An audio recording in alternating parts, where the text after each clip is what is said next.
Tek na dolge proge je preprost opis dolgotrajnega spopadanja z ovirami, ki preprečujejo dostopnost osebam z različnimi oviranostmi.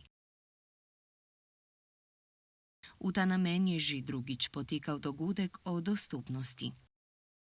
Organizatorji dogodka, Zavod za digitalno dostopnost A11y.si, Evropski center virov o dostopnosti Accessible EU, Beletrina in Nacionalni svet invalidskih organizacij želijo s tem dogodkom sporočiti, da lahko obstaja svet, ki je dostopen vsem. Na današnjem dogodku obravnavamo tako fizično dostopnost, dostopnost komunikacije in digitalno dostopnost, predvsem pa obravnavamo to v luči prihajajočega zakona o dostopnosti produktov in storitev za invalide. Ta bo začel veljati z letom 2025 tudi v Sloveniji in zavezuje poleg javnega sektorja tudi zasebni sektor. Kar pomeni, da bojo morali tudi zasebniki od spletnih prodaj do raznih storitev, rezervacij in tako naprej, kar si predstavljate do digitalnih produktov, kot so razni avtomati in tako naprej. To bo moralo biti vse dostopno po veljavnih svetovno uveljavljenih standardih dostopnosti, tako da smo zelo na kak način v pričakovanju. Pač nas veseli, da smo danes poimenovali ta dogodek tradicionalni dogodek, tako da se lahko nadejamo, da bo naslednje leto spet organiziran, torej da ga bomo organizirali in se v tistem letu res posvetili temu omenjenemu zakonu.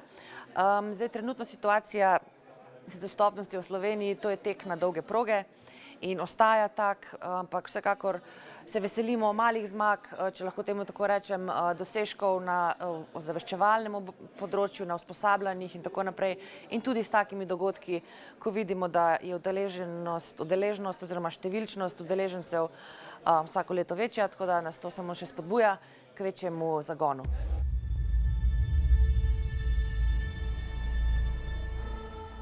Pomen digitalne dostopnosti za ljudi z različnimi oviranostmi poudarja Svetovni dan ozaveščanja o dostopnosti. Ta dan je namenjen zavedanju in spodbujanju zagotavljanja digitalne dostopnosti za vse. Veseli nas, da imamo že drugo leto zapored dogodek tudi v Sloveniji na Svetovni dan osveščanja o dostopnosti, ki je vsako leto tretji četrtek v maju. Lansko leto smo prvi ta dogodek usmerili predvsem v osveščanje glede digitalne dostopnosti, predvsem za javni sektor, kaj je potrebno, kakšne so obveze.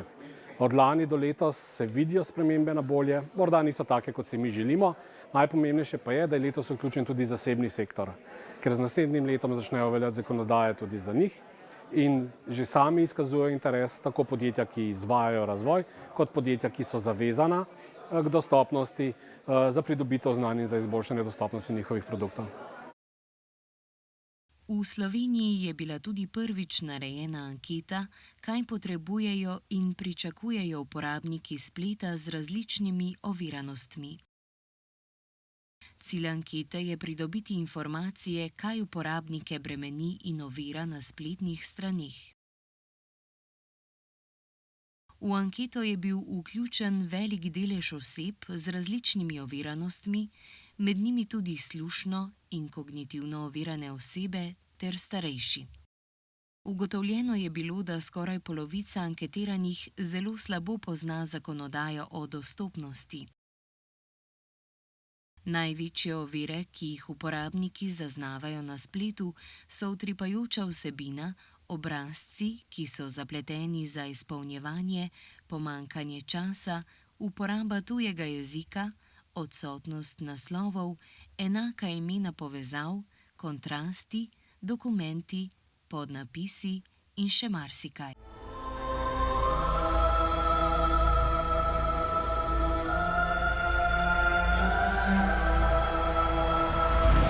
Izzivi niso le na področju digitalne dostopnosti, temveč tudi pri dostopnosti v vgrajenem okolju.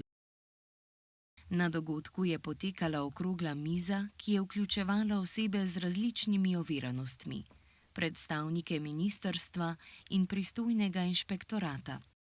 Opozorili so na najpogostejše napake, s katerimi se srečujejo uporabniki. Najpogostejše so vedno, recimo, da manjkajo oprijemala na stopnicah ali pa da so prekratka, pa seveda, da kje ni klančin ali pa so klančine prestrme. Pogosto je tudi, so zelo nerazumljive informacijske table, se pravi, da težko najdemo na primer WC, ker so table nevidne. Pa seveda tudi, da stvari, dvorane na primer niso opremljene s slušnimi zankami pa drugimi tehnologijami, pa da so neka odsevna stekla na informacijskih točkah, da v bistvu informatorju ne moreš niti prebrati iz ustnic, se ti blešči, da težko komuniciraš z njim. Marsikaj je potrebno tudi še izboljšati glede dostopnosti do javnega prevoza. Ena izmed dobro uveljavljenih pomoči v okviru dostopnosti je Evropska kartica ugodnosti za invalide. Nadaljuje se projekt implementacije Evropske invalidske kartice, ki se v Sloveniji že vse od njene uveljavitve v Sloveniji imenuje Evropska kartica ugodnosti za invalide.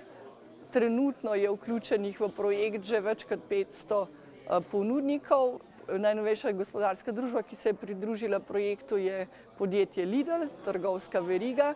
Tudi v Lidlu so s pristopom k tej kartici ne le omogočili imetnikom Evropske invalidske kartice, da bodo pri nakupih imeli določen popust, ampak tudi to, da bodo poskrbeli, da bodo vse njihove poslovalnice tudi ustrezno dostopne.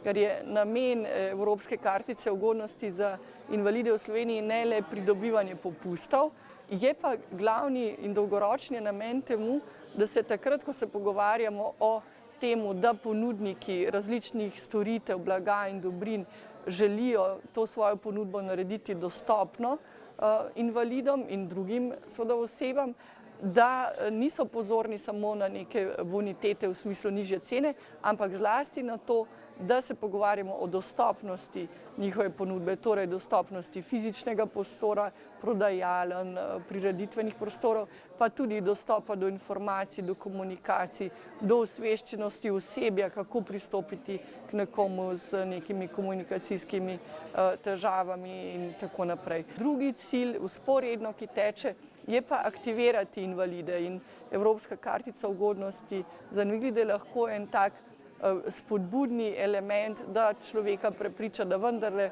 postane bolj aktiven v svojem lokalnem ali širšem okolju. Dogodki, kot je GAAD, so namenjeni ozaveščanju invalidov o njihovi pravici do dostopnosti. Poleg osveščanja uporabnikov in ponudnikov pa invalidom ponujajo tudi orodja, s katerim lahko opozarjajo na ovire in nepravilnosti.